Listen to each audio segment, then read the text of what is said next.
Well, good morning and good afternoon. Happy Friday to all of you who are tuning into this Tisha Talks live segment.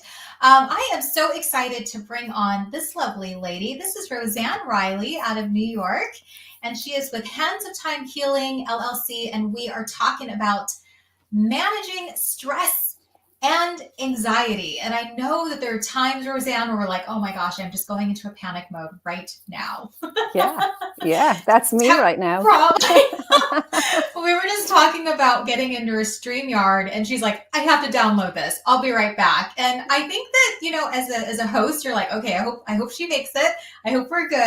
But then I think you're just like, you know what? Just go with it. Just go with the flow. Like, it's okay. Like, everything will work out the way it's supposed to work out. Yeah, absolutely, absolutely. And that's the funny part, right? Because on both ends of the spectrum, there was your kind of fears and worries, and it's like a, oh, and then immediately, like you brought yourself back, and I had mine like going, oh, tech is not my favorite thing, and I'm like, okay, she's relying on me, and it's like, all right, and then I kind of had to bring myself back. And here we Yeah. are, both of us together, still smiling and able to communicate. I And know. Like within a couple minutes, we're like, tech is on and it yeah, is our friend today and we are on. But yeah. this is good. I just want to give a shout out to this lovely lady, Michelle. She's joining me out here in Oh, Arizona. Thank hello, you. It's so good to Michelle. see you, Michelle. I Thank know she's you. been a regular on some of our live streams coming in and chiming into Yeah, the conversation. So, again, great. today we're talking about stress and anxiety. So, if you are struggling with this, I hope you know this is a safe space. You can come, you can ask questions, you can be part of this conversation with Roseanne. She is an expert in nervous repair system and like really just helping you just get back on track. So, this is a Yeah. really great topic. I love this topic for several reasons. And I think that just this weekend, I feel like there's a lot of stress for this weekend. We've got Super Bowl on Sunday. If you're hosting a party, you might be already in that panic stress mode of what am I going Yeah, to prepare and who's coming and do I need to get this and do I forget the chips and whatever. yeah, yeah. And then we've got another big holiday. We've got Valentine's Day right next Hmm. door on Monday. And I know a lot of people get stressed about perfect gifts and, do I have it right? And like, Hmm. oh goodness, it's just, Yeah. Wow. yeah, a lot of You stuff. and you just hit so many like in just those 2 minutes. We could talk about this for 2 weeks in the Right. sense that you've let people know that this is safe to come on here and to ask questions, and and that is really key to our nervous system. The Mm-hmm. safer we feel, the more regulated we can remain. And where does that even begin? You know, Right. we come into this world needing, we need support. We came Mm-hmm. into this world needing support. And even in the last 3 months of our time in our mother's tummies, and that's when the nervous system starts to develop, and it continues to develop outside of the womb. So those couple of first years are so important, because how we first learn how to regulate our nervous system and feel safe are from those primary caregivers. And it's Mm-hmm. not always going to be mommy. It could be a grandparent, it could be daddy, it could be whoever it is. And it's really important that people understand just the value of being present, to being present with their children. You don't have to have the balloons and the fancy cards and whatever else. Your presence is the most important gift you can give your babies when they're born. Mm-hmm. And don't worry about like the dust on the shelf, or the mess of the house, or whatever it is. And that's really the first steps when you speak about safety. It's the most important part. So already, if we even reflect, and not to get in too deep with it, in these few minutes, it's like to even reflect, like, how were my early years in life? Were they kind of shaky? Did I get seen and heard? Did I Mm-hmm. get that felt sense of safety? Could I turn to whoever my primary caregiver was and have my needs met? Or were they ignored, or were you pushed into the corner? I came from a Catholic family. We got numbered, not named. I was number 4. So by the time I came out, it was like, whoa. It's like, You're what? number 4. Another one? Another one to feed?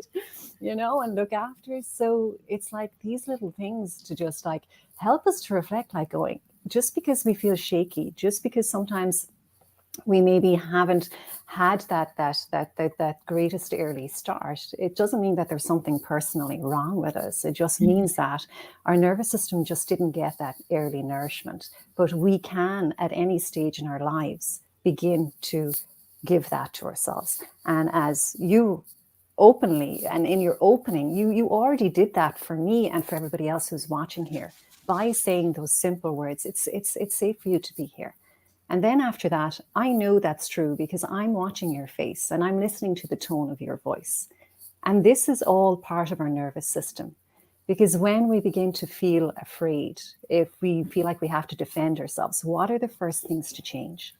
Like our eyes, our facial expressions, our tone of voice. Mm-hmm. And again, we as babies track this. We track this. These are our mirror neurons. So if mommy's smiling at me, I'm like, I'm going to smile back. It's like, whoa, things are good, and that's Right. all talking to my nervous system. That's not even the mind. That's my nervous system feeling immediately, like in time, in place, feeling safe and heard. And like I said, these are free gifts. These are free gifts. So, even when we talk about the Super Bowl or when we talk about Valentine's Day, it's like, okay, who cares if I forgot something? Mm-hmm. Are we going to be here? Are we going to be together? Are we going to laugh and jump and cry maybe? It's like, but we're all in it together and we're all sharing.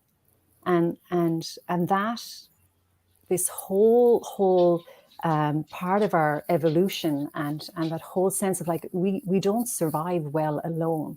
We need these communities. We need these connections. And I see your wonderful work where you are and this beautiful community that you've established. And I've seen your posts on that. And that's why I encourage it so much, because we've had to go into hiding. Some of us have gone into hiding, not through our own personal will, because of just what's been happening over the last 2 years.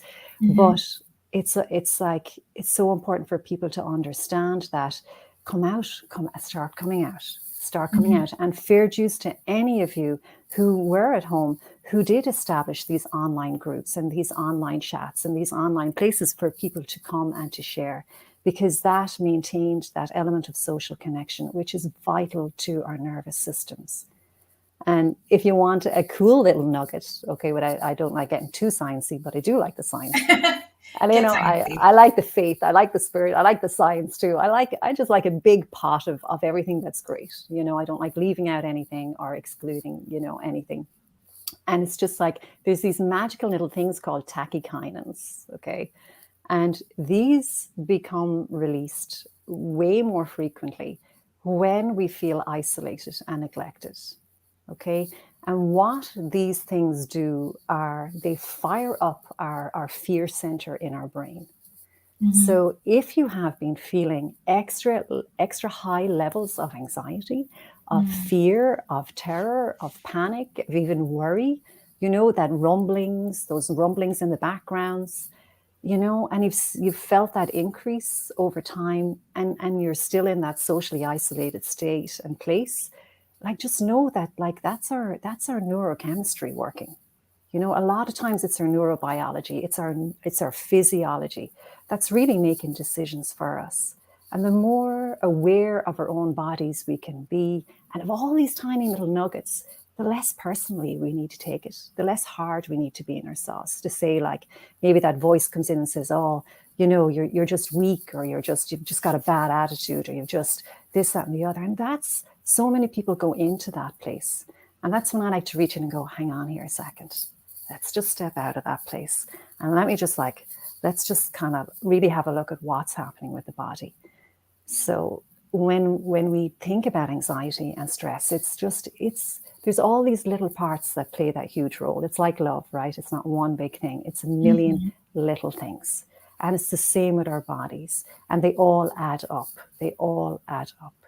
So that whole sense of just feeling that connection, that when you're in, like you and I are here, we're making eye contact. I know we're on a computer and I'm looking into your face on the screen. I don't know if I'm looking into the camera or not, but just that like even when you give your children that sense of like, okay, I have 10 things on my mind, but she really needs me right now, or he really needs me right now.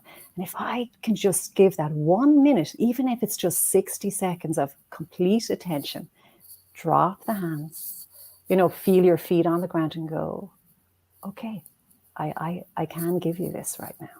I Mm-hmm. can't give you 10 minutes, but I can give you 2. I can't give Mm-hmm. you an hour, but I can give you 10 minutes. There's always these little places.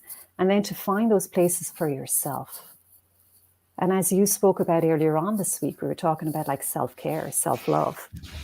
And really what self-care is self-compassion.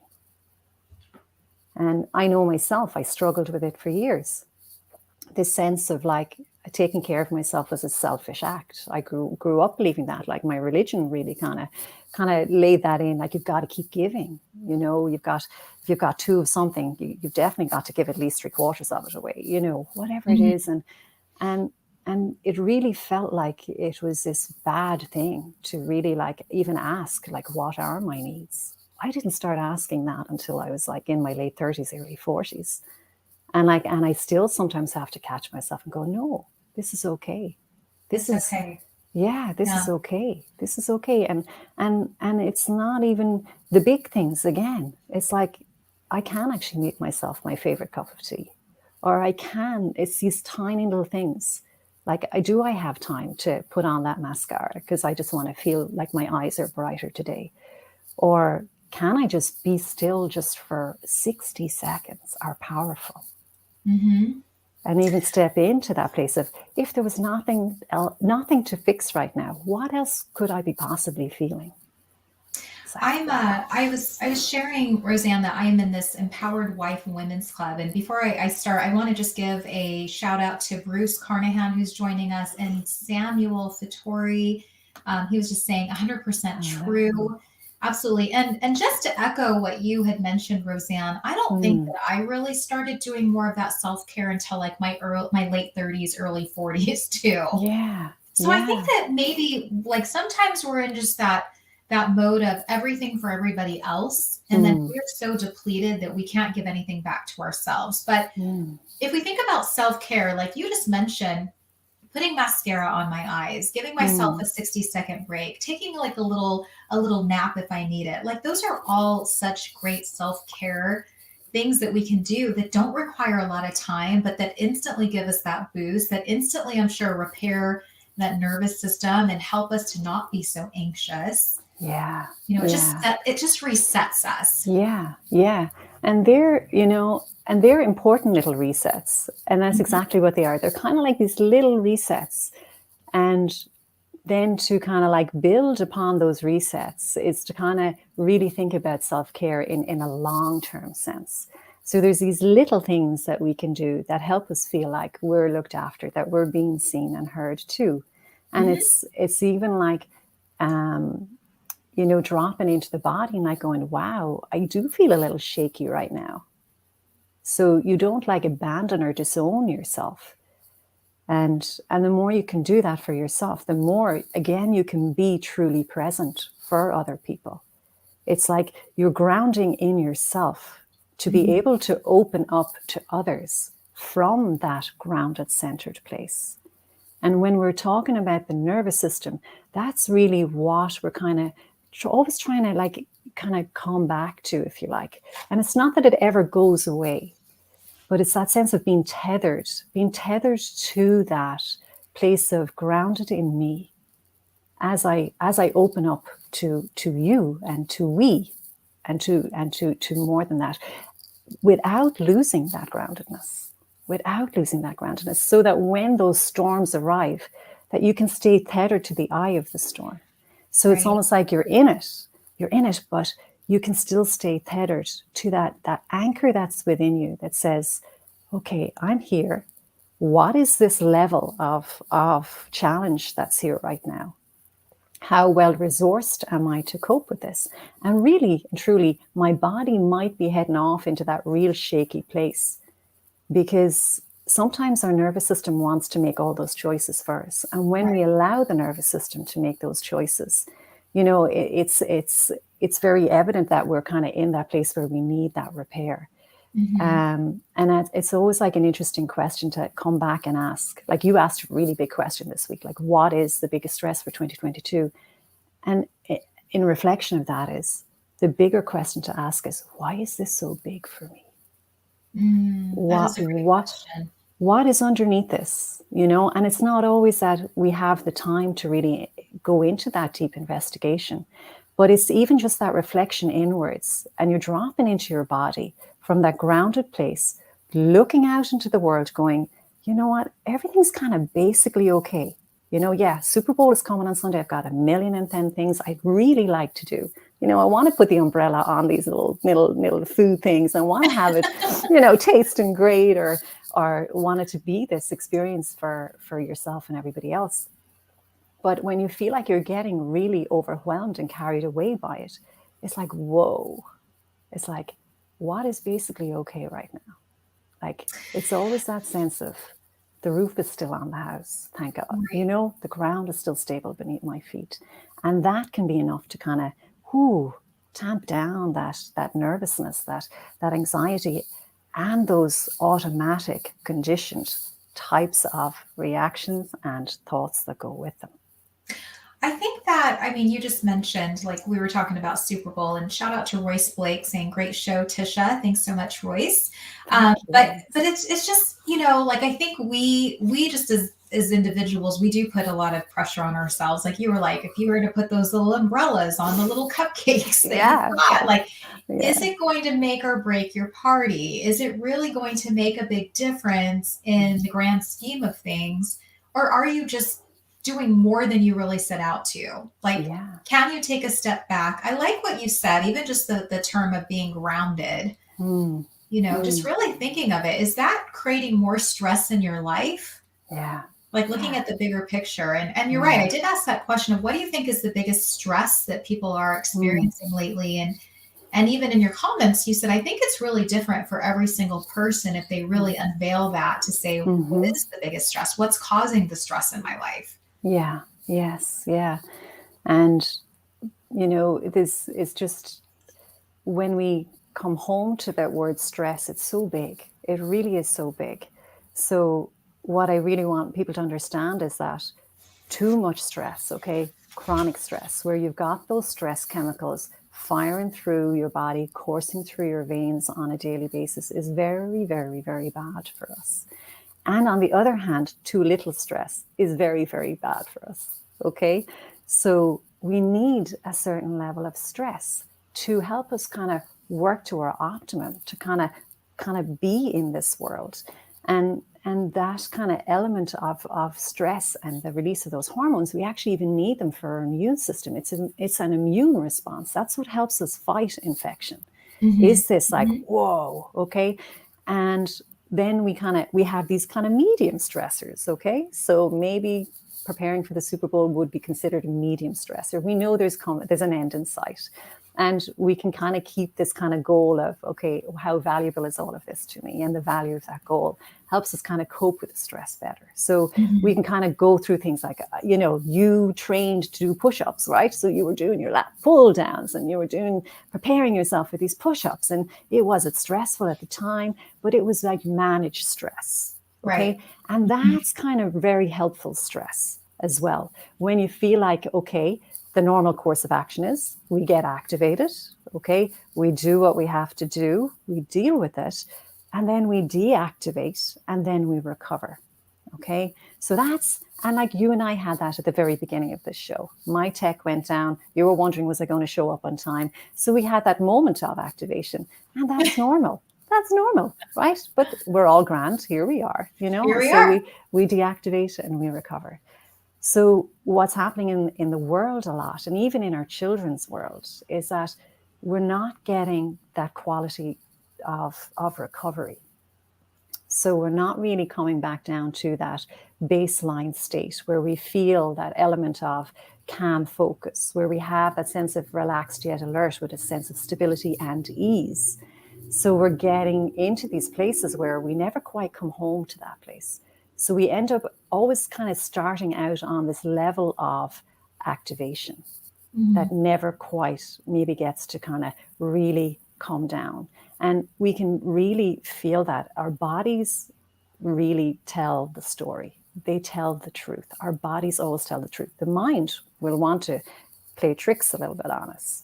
And that's why there's always got to be this happy marriage between these top-down things, so these mindsets and the mindfulness and even affirmations and different things. Because if we don't attend to the body, you're only getting half of the story. You're only getting half of the healing. And if you know that you're struggling with stress, chronic stress, or anxiety, and you leave out the body, you're only getting half of the healing. So truly, for there to be sustainable personal growth, if we really want to get serious about this conversation, you have to include the body. And it's even, you can bring it back to the brain. It's not just me pulling this out of a hat just because this is where my work lands. But it's also the understanding that there used to be the case of like the brain was the control center, right? But what people a lot of times don't understand is that 80% of information comes from the body to the brain. 20% goes from the brain to the body. So if you really want to up your chances of really getting a handle on these kind of things, it's like, whoa, what's going on in my body, and attending to it. It's like even checking in with like tension, like where do you feel tension in your body right now? Does it need to be there? Is it a habit? Is it something you carried over from something not so great that happened, a situation long past, but it's just become like that kind of go-to place? We get jumpy, you know, we become hypervigilant. We fly off the handle a lot easier. Maybe we shut down for long periods of time. Maybe we withdraw. You know, we socially isolate ourselves. And that's all kind of nervous system stuff. That's all nervous system stuff. And our nervous system is the most wonderful thing, because at the end of the day, what it's trying to do is always help us survive. That's its basic job. And when we go into survival mode and get stuck in survival mode, the rest of the brain kind of, it's really hard to keep it online. That's when emotions go awry. And that's when even our executive brain function goes offline. So we can know things. We can know things really, really clearly. Like I can know I'm safe and still not feel safe, you know? So even if you put it in those kind of terms, because what does the nervous system love? It loves congruence. It loves coherence. It loves for you to say how you feel, you know, and feel what you say, you know. It's like, you know, it's just this whole communication system that is so important. So I often say to people, yes, mindfulness is powerful, meditation is powerful. But if we can be in that place where we also attend to our body. And there's a time for everything. So if you're in activated states, high activation, arousal, easily triggered, ready to fly off the handle, and you're losing it, and you're realizing that everything's becoming a stress, and even those little challenges are now becoming really big challenges, and you're not sleeping. That's your nervous system telling you you are in this chronic stress place, and it's time to start looking after yourself. And then you can go into these hypoarousals, like I was saying, where we can't stay in those high activation states. We can't stay there. The body will become exhausted. It'll become sick. It'll become inflamed. So then we end up in these shutdown states.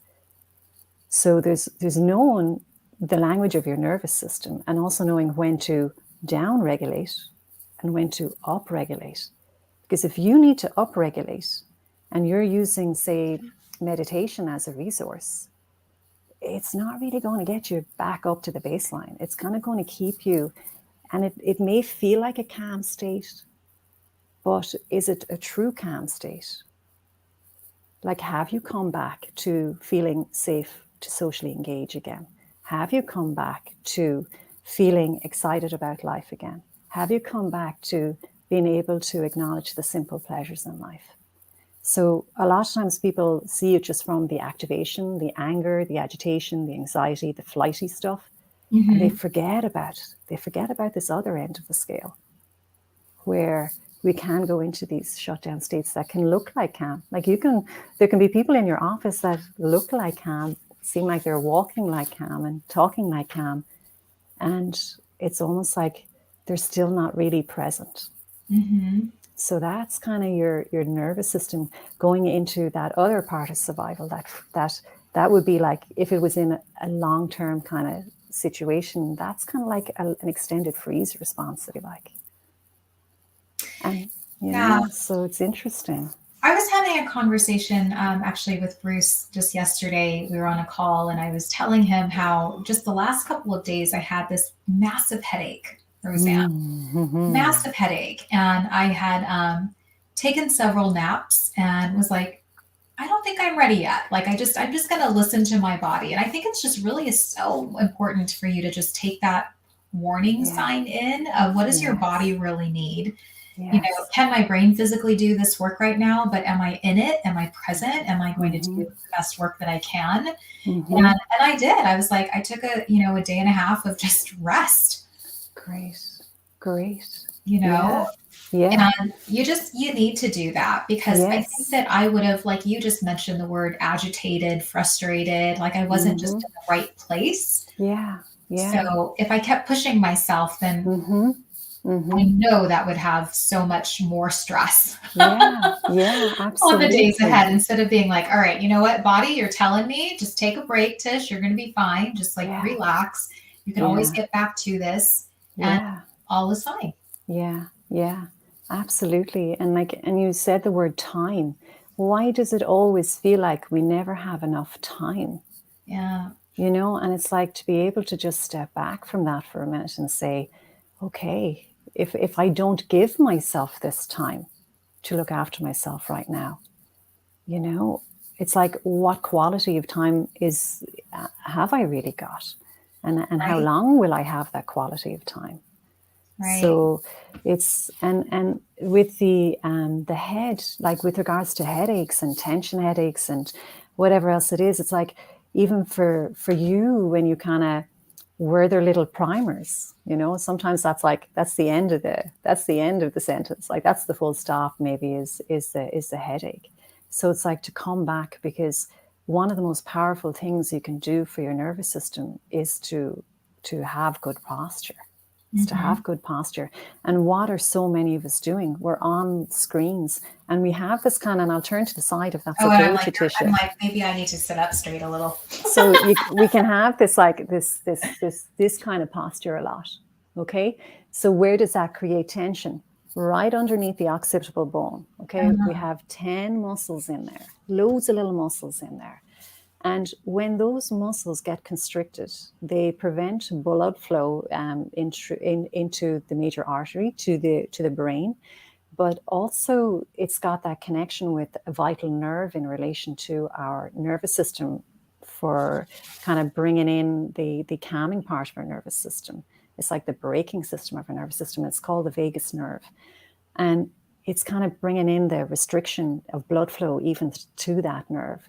So you add that external tension. And also when there's tension there, you're telling your nervous system that there's something up, that there's a sense of something to be vigilant about. So there's all this stuff going on underneath all of this work that we need to do. So even just changing your posture and just becoming aware of it on a regular basis, and just kind of having that sense that you're moving into the back of your head, you're moving into the back of your throat, because your vagus nerve also runs down both sides here. And there's the little baroreceptors that measure our blood pressure. So what Mm-hmm. happens when we get stressed? The blood pressure goes up. So all of these simple things, these small little steps, right? These millions of little things that all add up. So just even being able to kind of check in with that posture. Where is the tension? Are my shoulders up to my ears? Am I restricting blood flow to my brain? Mm-hmm. And again, just like this awareness starts to be built of how these are all self-care. This is all about taking care of yourself. And that is long-term self-care. It is. I want to throw this up there. And by the way, Bruce Hi. said, so proud of you, Tisha. Thank you. Thank you, Bruce. He said, this is why I stand up at work as much as I can. My PT person guided me to do that. Yeah, absolutely. Absolutely. Sitting is the worst thing for us. We were not born to sit. We were born to go out and hunt and survive. And then we've still got that part of our brain. Okay, that part of our brain didn't go away. Yes, we've evolved. We have the emotional part of our brain, that memory part of our brain, and we also have that cognitive, that like rational part of our brain. But the survival part just didn't go away. It's still there. And that's where it'll always kind of resort back to. And that's the body part of us, really. So when even like some new research, like very recently came out to say, even if you're going to the gym for an hour and you're doing your like cardio work and you're doing your run and your walk, or you're outside walking, when you sit for like 7 hours in a row or 6 hours in a row, you're counteracting all of that good work. So it's like, let's do less, but more often. Less, but more often. So get up, just move around, check your posture. And as Bruce rightly said, stand up. But again, watch yourself when you're standing up. It's not enough just to be in your legs, but like, is your elbow on the table? You know, where's the head position? You know, okay, I'm back on my legs, but what's happening from the waist up as well? So it's a great start. And like Bruce did say to you, well done, Tisha. Absolutely. For you taking that day and a half off to take care of yourself. And you know, another part of it is, if you really want that to nourish your nervous system, drop into your body to know that, I took care of myself. Imagine you putting your hands on your body right now, just wherever you feel like, put your hand in your heart and just go, even just try it now. Like, yes, I did take care of myself. And notice how your body begins to change. Yeah, I did. I looked after Tisha. I looked after Tisha. Because that's when you're starting to get into what's called neuroplasticity and trying to build positive neuroplasticity. If you want to have nervous system change and brain change, you have to take the time to absorb these moments where we can just celebrate and go, yes, I did that for myself. Yes, that felt good. Because the brain isn't wired to absorb these things. The brain is actually wired to absorb everything that's negative and dangerous and keep you on high alert. So we have to work harder to soak these things up. Just see yourself as a thirsty sponge for the good, and just take 30 seconds, because it takes that long for it to start making good brain change. 30 seconds. Yes, that is the research. A minimum of 30 seconds. Some people would say 20, so I'm going to say 30. Because if you say 20, they'll do 10. Well, that's just a good reminder. Just like even just that pause. I know, I have an Apple Watch, and every hour it's like, stand up, like get up, stand up. Just like a little good reminder of, okay, stop sitting. Because you're right. I know so many people that just sit for hours and hours and hours a day. They don't get up. They don't move around. Their blood pressure's through the roof. They don't have the care that they need. They're doing really great things in business, but then their health is declining. And it's so important to say, we talked a lot about that too, of just like making sure that your life is in balance. Yeah, you can have that too. You can have your money and your health. Why is it always at the opposite end of the scale? It's like, no, you can. You can have both. And the whole idea with regards to stress is we can't get rid of it. There's always going to be stress in our lives. And when people are in that place where they just want to make life so comfortable that they never experience stress again, that's not a true reality. That is not reality. So how do we build a tolerance for stress? And a lot of times when people come to me, they say they just can't take anymore. So what they're really asking me is, how can I learn to tolerate stress? How can I build that resilience? Because we can't really get rid of it. We need a certain amount to keep us healthy, but we don't want to have so much that it starts to take us down from the inside out. Right. Yeah. That's a really interesting point, Roseanne, just about, you were sharing that you can't have a life without stress. Like there is going to be some stress in your life. So all of us that are like, I just want a stress-free life. Well, that's not the reality. There's going to be stress. Things happen every day. Yeah. But it's about Yeah. learning how to deal with that stress. It's about Yeah. being resilient with that stress Yeah. and lessening the stress. Yeah. Kind of, and helping your body cope with it. Because Mhm. a lot of times what we're doing is reacting to our body's reaction to what we deem a stressor. Mm. So when we can kind of settle the body, we can settle the mind. And then the stress doesn't seem so big. Because when the body feels like it's in this place of, right, you know, even our perception of what is stressful adds stress, you know. So it's like being able to kind of feel into the body again, feel your feet on the ground, and just say, why am I running away with this? I'm not going to die. What's the worst that's going to happen? But that's again, that conversation has to be with the nervous system and with the body, where we ground, we look out, we use our senses to kind of again remind us that we're actually okay right now. This is big, but it's okay. This is big, and I'm okay. Mm. That's a good part to end. Like, I love what you just said about, we just have to assure ourselves that it's okay. This isn't as big as I think it is. Yeah, It is what yeah, it is, but I know I can deal with this. yeah, yeah. Good. And to keep nourishing your nervous system so that you can again come back into that place of feeling that, not just knowing that, but feeling it in the body. Good stuff. All right. We have one comment coming in from Bruce. And to Yeah. add, I've set aside a small amount of my work today to take a digital break and go for a neighborhood walk. I never used to do that. It has changed my outlook every day since doing this simple yet so effective. Yeah. And then Well James done. Christensen coming in off of LinkedIn saying, what a great conversation beyond meditation. Love my chi machine, Yeah. spunk mat, and some progressive muscle Yeah. relaxation. I'm telling you that progressive muscle relaxation. Listen, I used to go to bed, and when I'd lie in bed, honestly, you'd think that somebody was coming to attack me.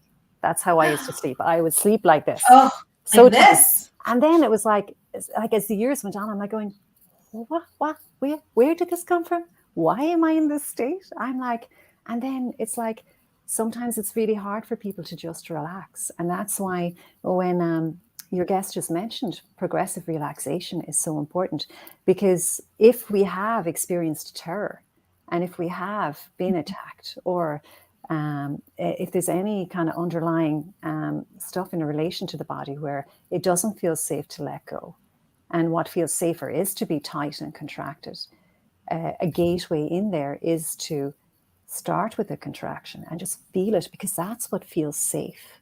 That can sometimes feel safe to people. But if we continue on with that, we're losing that circulation. We're adding stress to the body. That vigilance, that anxiety, and all of that inability to cope with stress begins to kind of chip in there too.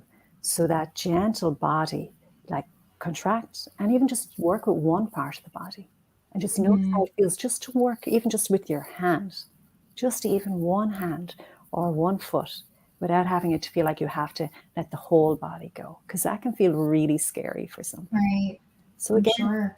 always remembering what works for you may not work for somebody else. Our nervous system is like our fingerprint.